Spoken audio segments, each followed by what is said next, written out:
नमस्कार, स्वागत आहे तुमचे आमच्या चॅनेलमध्ये। आवाज महामुंबईचा, शोध बातमीचा, कौल मनाचा। चला तर मग आमचे चॅनेल शेअर करा, लाईक करा आणि सबस्क्राइब करा। धन्यवाद।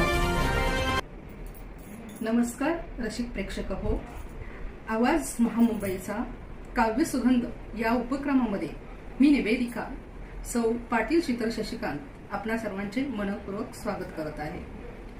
राष्ट्रीय व आंतरराष्ट्रीय पुरस्कार विजेते सुप्रसिद्ध लेखक, साहित्यिक, कवी डॉक्टर विजय कोकणे यांच्या काव्यसुरभी मालिकेतील कॉलेज विश्व एक प्रवास या काव्यसंग्रहातील एक कविता गॅदरिंग म्हणजे नेमकं काय असते आपणासमोर सादर करत आहे। कवितेचे शीर्षक आहे गॅदरिंग म्हणजे नेमकं काय असतं। असंच एकदा जाता जाता मला एकदा प्रश्न पडला, गॅदरिंग म्हणजे नेमकं काय असतं व त्यात नेमकं काय करायचं असतं। तर मित्रांनो, गॅदरिंग म्हणजे एक स्वप्न असतं, ते 3 दिवस बघायचं असतं, शेवटी किती झालं तरी नंतर अभ्यासाकडे वळायचं असतं। आपल्याच मित्रमैत्रिणींना रंगीत वेशात सजायचं असतं, वर्गात नसणाऱ्या मित्रांनाही एकाच ठिकाणी बघायचं असतं, इंद्राच्या अप्सरांनाही या क्षणी लाजवायचं असतं। पण आनंदाच्या या जल्लोषात आपला घरदार विसरायचं नसतं। तर मित्रांनो, गॅदरिंग म्हणजे एक स्वप्न असतं, ते 3 दिवस बघायचं असतं, शेवटी किती झाले तरी अभ्यासाकडे वळायचं असतं।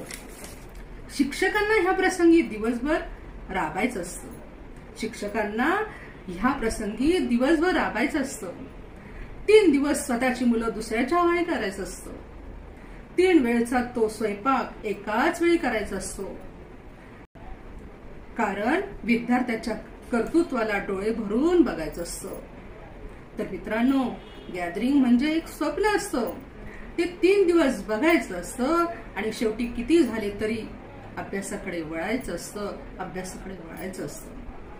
3 दिवस प्राचार्यांना तारेवरची कसरत करायची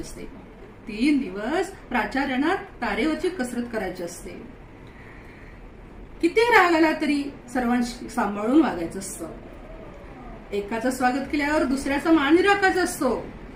एवढ्या मोठ्या समारंभात प्रत्येक पाऊल जपून टाकायचं असतं। तर मित्रांनो, गॅदरिंग म्हणजे एक स्वप्न असतं, ते 3 दिवस बघायचं असतं, शेवटी किती झाले तरी अभ्यासाकडे वळायचं असतं। धन्यवाद।